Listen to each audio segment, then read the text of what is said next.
subsídios. Lições Bíblicas Adultos. Meus queridos irmãos, eu quero complementá-los com a paz do Senhor Jesus. Quero externar minha gratidão a Deus pela vida de todos inscritos aqui do canal Rascunho da EBD. Eu sou o pastor Edivaldo Pereira e nesta oportunidade estaremos comentando a lição de número 3, lição da classe dos adultos. Estamos estudando uma temática nesse segundo semestre, a carreira que nos está proposta, o caminho da salvação, santidade e perseverança para chegar ao céu. E esse é o tema geral da nossa lição, tá? O comentarista é o pastor Ziel e estamos aprendendo. Na verdade é uma lição prática, né? De assuntos práticos, mas que requer bastante atenção para cuidarmos de atentar para tudo quanto a palavra de Deus nos aponta, para podermos servir melhor, ok? Nessa temática, nesse título, o título da lição de número 3, nós estaremos estudando o céu, o destino do cristão, né?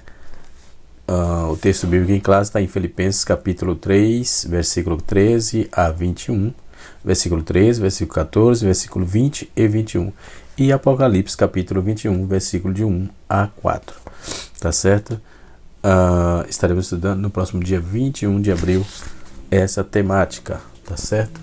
Muito bem, e isto posto, o texto áureo nos diz assim, ó: a nossa cidade está no céu, onde também esperamos o Salvador, o Senhor Jesus. Filipenses 3, versículo 20, faz parte da leitura bíblica em classe, tá certo? Essa lição está dividida em 3 tópicos, né? O primeiro tópico nós temos o céu, o alvo de todo cristão. Nós temos o segundo tópico como tema a descrição do céu segundo o livro de Apocalipse, e o céu, o terceiro tópico, o céu, o fim da jornada cristã, tá certo? É sobre isso que estaremos aprendendo doravante, e com certeza teremos bastante proveito nesta aula, tá certo? Então, isto posto, nós já vamos começar a aula. O que é o céu? Quantos céus existe? Quantas vezes a Bíblia fala de céu? Estas e outras perguntas responderemos aqui no canal Rascunho da EBD, tá certo? Então não saia daí, fique aí. Se você ainda não é inscrito no nosso canal, se inscreva. Se você já é inscrito, dá uma verificada no seu sininho, aí, ver se está ativado. Deixe seu like e comente também. Se quiser, fique à vontade para comentar, conforme você achar por bem, tá certo? Muito bem, isto posto, vamos começar. Meus irmãos, a Bíblia fala em 3 céus, não é? Paulo disse uma vez em 2 Coríntios: conheço um homem, não sei, que foi primeiro, segundo e terceiro céu. Se há o terceiro, é porque há de fato o primeiro e segundo. Então nós vamos aprender um pouco sobre essa tratativa, tá certo? Vamos lá. Quando Paulo vai tratar disso, sobre o céu, não é? Nós vamos observar, né, que a Bíblia fala 276 vezes só no Novo Testamento, viu? E as Escrituras se referem aos 3 céus. Então Paulo foi arrebatado em 2 Coríntios capítulo 12, verso de 1 a 9, onde ele narra a história, e ele não foi proibido de revelar aquilo que ele presenciou ali, né? Capítulo de número 12, versículo 1 a 9 de 2 Coríntios. Então, se existe o primeiro, é porque existe o terceiro céu. Se existe o terceiro céu, é porque existe o primeiro e o segundo, né? E nós vamos trabalhar um pouco sobre esse prisma, tá certo? Desse primeiro, segundo e terceiro céu apontado aqui na Bíblia, tá certo? E nós vamos ver em larga escala essas informações. E o céu é um lugar de gozo, um lugar de delícia sem fim, não é?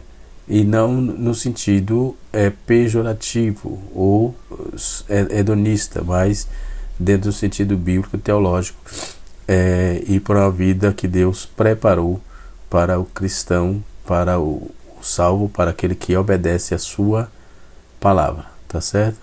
Foi o Senhor Deus que preparou.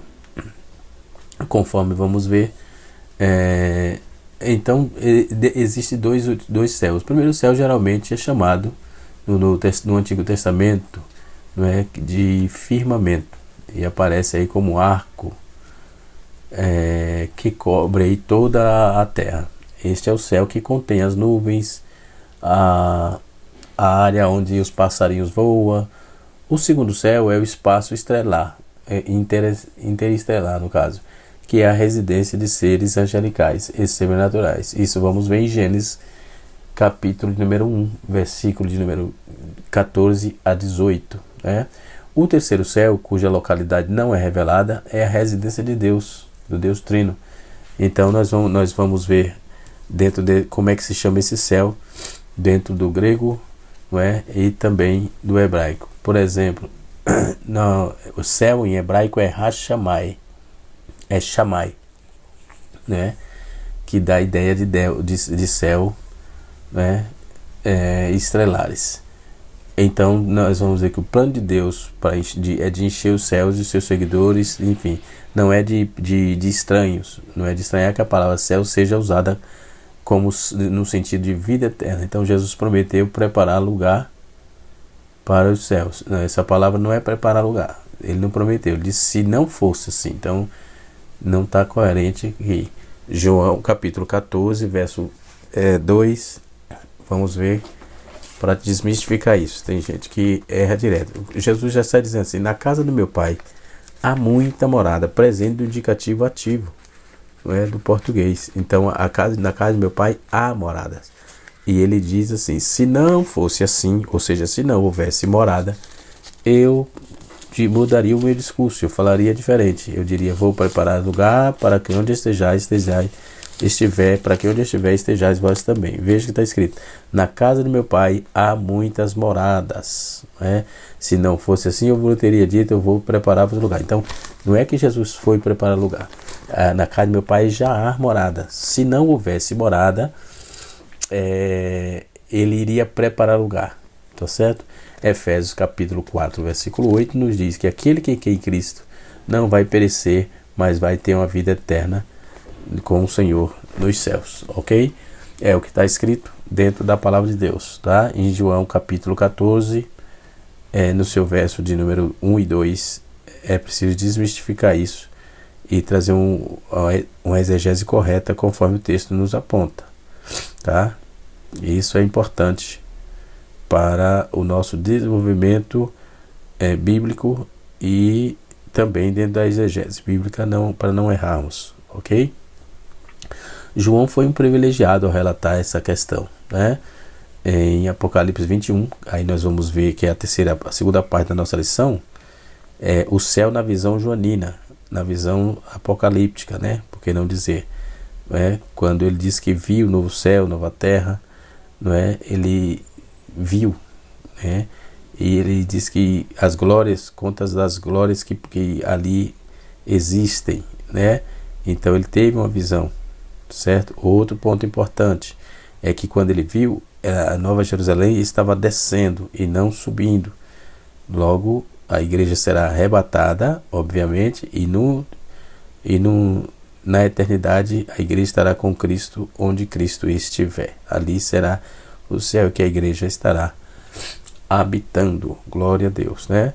Então, observando todos esses detalhes e esses pontos importantes dentro da leitura e dentro dessa observação, né, nós podemos entender de quão maravilhoso é estar com Cristo na eternidade e estar vivendo uma vida que Ele se agrade de nós, né? E é muito importante notar o quanto, que grau de importância tem tudo isto, né? Que grau de importância tem toda essa grandeza do salvo em Cristo, está com essa promessa, né? Essa promessa de salvação e de estar com Cristo, que é o prêmio daqueles que servem a Deus, ok? Outro ponto importante que nós vamos abordar aqui, é um fator interessante. A Bíblia fala de 3 céus, né? A saber, nós vamos observar que tem os céus, primeiros céus, Aurônios, que esse céu é dado, o nome dado nós chamamos de primeiro céu, que é o primeiro céu inferior, também conhecido como céu atmosférico, que Jesus chamou de extremidade dos céus. Lucas capítulo 17, verso 24. O segundo céu é conhecido também como Mesorâneos, né? Este é o nome dado ao céu intermediário, conhecido também como céu estrelar, planetário e também como astronômico, que a Bíblia chama de alturas, né? E depois nós temos o Eporâneos. Este é o nome dado ao céu superior, que a Bíblia chama de terceiro céu, 2 Coríntios capítulo 12, versículo 2, né? Que é o céu dos céus. Nós vamos ver em Números capítulo 6, capítulo 9, versículo 6 também, sendo esse lugar a habitação de Deus, conforme está escrito em Crônicas, 2 Crônicas, capítulo 6, verso de número 18 e 21. E o Salmo 123 diz no Salmo 1, portanto, o caminho do Senhor é para cima, ou seja, o paraíso, a fim de que se desvie do inferno, o Hades que está embaixo. Provérbios 15, verso de número 24. Então, a Bíblia resiste a esses 3 céus. É bom que deixemos claro isso, né? Para entendermos totalmente o que está escrito dentro da sacrossanta palavra de Deus. O comentarista também usou aqui a página 200 da nossa declaração de fé. Na página 200 ele faz um comentário baseado na declaração de fé aqui. Vamos ver o que está escrito. Só para a gente estar na lição, mas vamos ver também aqui, tá certo? Até onde vamos observar 200, onde ele trabalha aqui sobre a Nova Jerusalém, tá? A lição onde tem aqui o novo céu e a nova terra, que é o destino dos salvos. Eu vi o novo céu e a nova terra, porque o primeiro céu e a primeira terra já passaram e o mar já não existe. Apocalipse 21, versículo 1. O céu e a terra que conhecemos desaparecerão para darem lugar a uma nova criação, isto é, anunciada desde o Antigo Testamento e é ratificada no Novo Testamento. E o próprio Jesus Cristo confirmou essa palavra profética, né? O céu e a terra passarão, mas as minhas palavras não passarão. A Nova Jerusalém, por exemplo, é o novo céu. O novo céu é a Nova Jerusalém. O novo céu e a nova terra não são a terra paradisíaca do milênio, não, nem a cidade santa. A Nova Jerusalém é de que é descida do céu. João vê descendo do céu, né? Então a Nova Jerusalém é a Jerusalém milenial. Estamos aqui no período pós-milênio e temos aqui a Jerusalém que é descida do céu, conforme Apocalipse 21, capítulo 21, versículo 2, e também vamos ver Gálatas capítulo 4, verso 26, que é também conhecida como a Jerusalém celestial, em Hebreus capítulo 12, verso de número 22, né? A Nova Jerusalém é quadrada e tem a forma de um cubo que mede 2.200 km de comprimento, a largura e a altura. Então é feita internamente de ouro transparente. É um tipo de material inexistente na terra. Então o muro da cidade tem 12 portas, 12 anjos, e nelas os nomes das 12 tribos de Israel. Nos fundamentos dos muros consta-se o nome dos 12 apóstolos do Cordeiro, capítulo 21, versículo de número 24. Interessante esse tópico da declaração de fé. Eu tenho 2. Eu ganhei uma em um evento que eu tive da CPAD, e eu havia comprado outra, né? E assim sucessivamente. E assim, que não falta, graças a Deus, é material para trabalharmos, né? Vamos embora, vamos para frente. O homem natural, por introdução da nossa revista, é impossível discernir as coisas espirituais, visto que elas só podem ser discernidas espiritualmente. 1 Coríntios 2, versículo 14, Por isso, a sabedoria humana apresenta diversas concepções enganosas a respeito do céu, a ponto de chegar de negar sua existência. Contudo, ao cristão é garantida a gloriosa promessa de desfrutar do céu como sua morada na vida eterna com Deus, né? Em João capítulo 11, verso de número 25 e 26, e João capítulo 14, verso 2 e 3, e Atos capítulo 1, versículo número 11. Em vista disso, o nosso propósito é mostrar que o céu é o destino glorioso do cristão peregrino, não é? Como eu já disse, no tópico de número 1, eu já disse aqui que a palavra hebraica para céu é shamayim. Esse im, né, no final, indica plural, significa céus, os céus, que aparece em Gênesis capítulo 1 e aparece 419 vezes no Antigo Testamento. O termo grego auranos, auranos, que eu já disse aqui que é céu, aparece em Mateus 20, capítulo 3, versículo 2, Apocalipse 2, 21, versículo 10, aparece cerca de 280 vezes na Bíblia, né? Oranos, mesorâneos e eporâneos, conforme já disse, né? Então podemos ver que no Novo Testamento com dois sentidos: primeiro como firmamento universal, atmosférico, e o segundo como siderais e estrelares, essa região dos céus, acima dos céus, desta ordem das coisas eternas perfeitas de Deus, onde Deus e as criaturas celestes habitam, né? Na tradução da Bíblia portuguesa, por exemplo, Shammai foi traduzida por altura, Oranos como alvo elevado. Ambos as palavras é usada para se referir a três locais distintos. Primeiro, o céu atmosférico, Deuteronômio capítulo 11, verso de número 7, capítulo 11, verso 11 e 17. Segundo, o universo, o firmamento dos céus.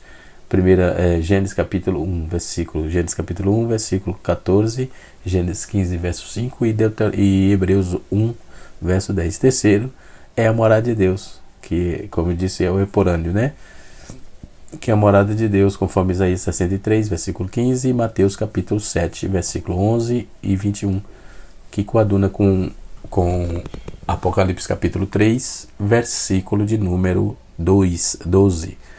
Desses três locais aplicado a palavra céu, desculpem, é importante para o cristão o terceiro, a morada de Deus. O céu conforme o ensino de Paulo, como Paulo via isso, né? Foi arrebatado até o terceiro céu, por acaso.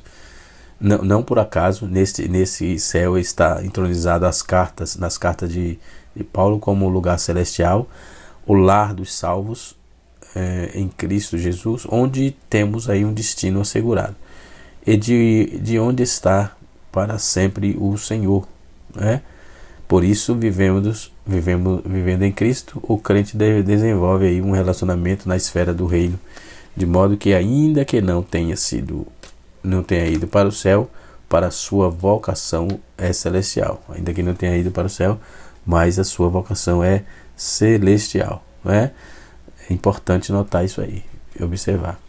O alvo do cristão é o céu. Depois dos salvos, não pertencemos mais a este mundo, depois de salvos, né? Por isso Paulo ensina que prossegue para o alvo, isto é, a linha de chegada para o atleta alcançar o prêmio. E assim o apóstolo persegue o prêmio de determinação e liberdade, o empenho com os olhos fixos no autor da salvação. Igualmente, o cristão passa a ter o céu como alvo por causa da soberana vocação que vem de cima, isto é, de Deus por meio de Jesus Cristo. O seu alvo revela o resultado de uma nova vida. Por isso, o crente se volta para as coisas dos céus. A expressão nossa pátria está no céu sintetiza bem, a fidelidade dos crentes, a nova realidade da vida dos crentes. Ao mencionar essa expressão, o apóstolo mostra os termos de uma cidadania celestial. Para viver a plenitude dessa cidadania, o cristão peregrina para algo perfeito, absoluto, e que finalmente terá o corpo abatido, transformado conforme o corpo glorioso de Jesus Cristo, tá certo? Muito bem. Então, o cristão, para estar no céu, passa a ter o céu como alvo. Toda vez que ele se converteu, então agora ele passa a ter o céu como alvo, não é? Então não tem como ser diferente, porque ele agora tem uma visão do que ele quer, do que ele almeja, do que ele deseja, não é? Até porque está desejando uma promessa do Criador, do Senhor, que fez a cada um que lhe obedece, a cada um que está voltado dentro da sua palavra. Foi o Senhor que fez isso, foi o Senhor que prometeu.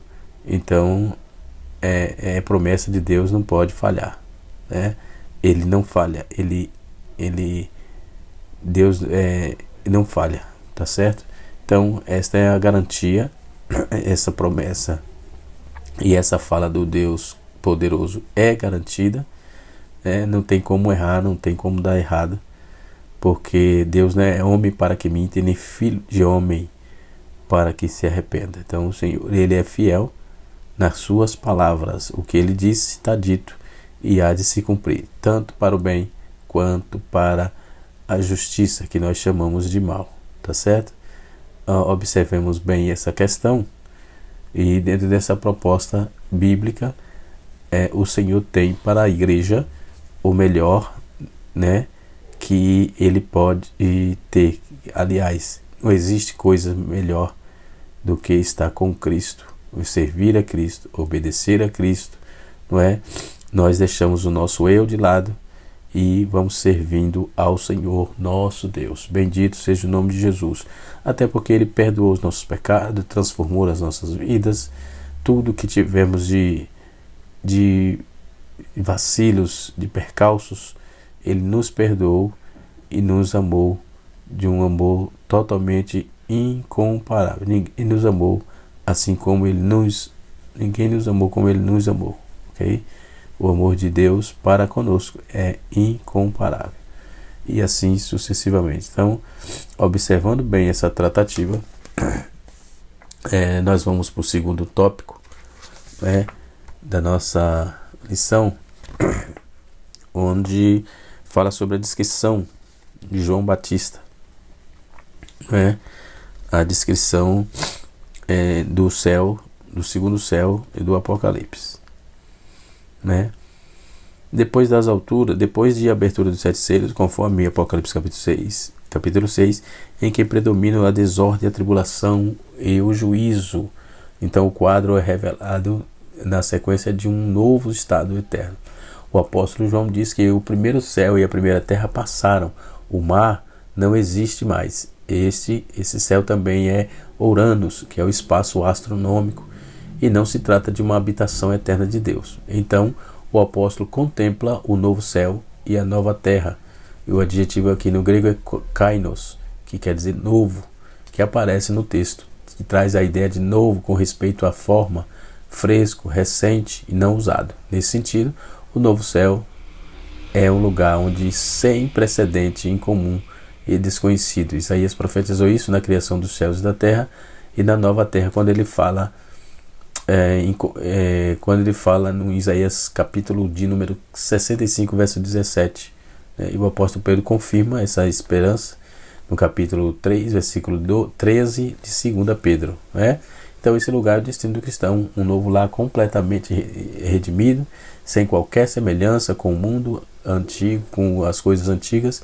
Eis que faço nova todas as coisas, Então João teve o privilégio de ver, e de revelar essa majestade, augusta de Deus, e que ele preparou para os seus. Então a cidade cheia de brilho, cheia de encantos, Tem esse material aqui, deixa eu ver, um comentário de Willington, que ele trabalha muito bem quando vai falar dessa questão dos céus, na visão material, Tem fontes, tem praça, tem rios, tem bastante coisa interessante.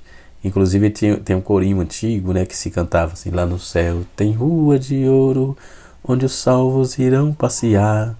Enfim, porque segundo o Apocalipse tem sim um espaço interessante, onde isso fala de tranquilidade, isso fala da vida de quem é salvo, isso fala da vida de quem não tem mais a opressão do pecado sobre si, né? Por mais eloquente que João tinha sido, ele, em sua descrição, na realidade do céu, ele viu muito além do que o homem infinito possa descrever, né? No entanto, podemos saber que o céu é mais do que real, que o céu é mais do que real do que essa terra que um dia passará. Então o céu não é um lugar de não mais do céu, mas o céu é um lugar de não mais no céu, mas não vai ter mais lágrimas, não vai ter. Então o céu é lugar de não mais, não vai ter mais lágrimas, não vai ter mais dores, não vai ter mais sofrimento, né? Não haverá mais separação, porque a morte já vai ser conquistada, não é? Então é o melhor lugar, a melhor coisa sobre o céu é a presença de nosso Senhor e Salvador Jesus, onde estaremos face a face com o Cordeiro de Deus, que tanto nos amou e sacrificou por nós, não é? Então o céu, interessante isso aqui, o céu é o lugar de não mais haverá lágrima, não mais haverá dores, não mais haverá sofrimento e não haverá mais separação. Bendito seja o nome do Senhor, né? O que é o céu? Segundo a Bíblia, céu é a morada de Deus, que significa no presente era um lugar. O céu, que significa o céu na presente era, ou melhor, é o lugar onde a presença de Deus habita, e de forma especial, de onde ele governa todas as coisas. Mas por causa de tantas as passagens bíblicas que falam sobre o céu, é comum que as pessoas tenham curiosidade acerca do céu. O céu é a habitação de Deus, o próprio Jesus tratou isso, né? O céu é um lugar. Atualmente aparece que pessoas que estão cada vez mais receosas em afirmar que o céu é o lugar. Isso porque a existência do céu não pode ser provada antes através de ensaio científico ou medida através de experiências físicas. As informações sobre o céu estão testemunhadas exclusivamente nas Escrituras, na sua existência como um lugar real, e só pode ser aceita pela fé. Bendito seja o nome de Jesus. Então, esse está aqui o tópico número 2. O tópico de número 3, o céu é o fim da jornada do cristão. Estaremos onde Deus está, né? Estaremos onde Deus está. Onde é que Deus está? Deus está no céu. Então estaremos ali aonde o Senhor está, não é? Em Apocalipse 21 há uma concretização da jornada do cristão, em que o crente estará onde Deus habita, conforme nosso Senhor disse que nos levaria para estarmos com o Pai. Outra vez esse texto está fora de contexto, porque Jesus disse que na casa do meu Pai há moradas, tá? Se não tivesse morada, ele teria mudado o discurso: eu vou preparar o lugar. Mas ele já saiu dizendo: na casa do meu Pai há muitas moradas, ponto. Se não fosse assim, eu não vou teria dito: vou preparar o lugar. Ou seja, se não tivesse morada, então na casa nos céus já tem a morada lá. Já tem, não foi preparada, já está pronta. Se não houvesse, ele prepararia. Foi isso que ele disse. Está muito claro no texto, não tem nem como titubear, né? Voltando aqui, de novo. Glória a Deus. Nesse lugar, habitaremos com Deus em seu tabernáculo, pois nós seremos o seu povo e ele será o nosso Deus. Tudo isso se tornará realidade no futuro, quando a nossa união com Deus se dará sem impedimento, cumprimento de toda expectativa, tanto no Antigo como no Novo Testamento. As lágrimas se cessarão, né? Uma das mais gloriosas bênçãos que desfrutaremos no céu é que Deus enxugará dos nossos olhos todas as lágrimas. Essas lágrimas simbolizavam a tristeza, o sofrimento e as tragédias humanas e outros diversos males que terão lugar nessa nova realidade de vida, pois todas as primeiras coisas passaram, né? Então já não haverá mais essas tribulações, né? Glória a Deus. Quando vamos ver que o céu é um lugar, como é o céu? Uma das perguntas bíblicas mais difíceis de ser respondida é que é aquele que procura saber como é o céu. No momento, nossa capacidade intelectual é muito limitada para que esbocemos aí um assunto nesse sentido. Paulo foi alguém que teve o privilégio de visitar o céu, e ele descreve que foi levado ao terceiro céu, mas não teve permissão de contar, que ao homem não é permitido contar. Ele diz, e se limita a dizer que viu coisas inefáveis, ao homem não é permitido pronunciar. Então João foi outro que contemplou o céu, registrou tudo no livro do Apocalipse, usando predominantemente a linguagem simbólica, que na nossa linguagem também é limitada e incapaz de descrevê-la. Ok?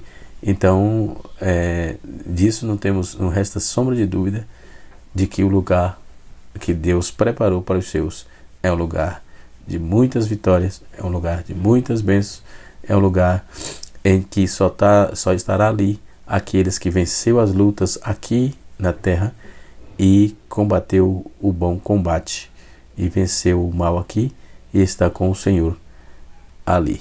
Que Deus em Cristo nos abençoe, que o Espírito de Deus continue falando conosco de uma forma toda especial.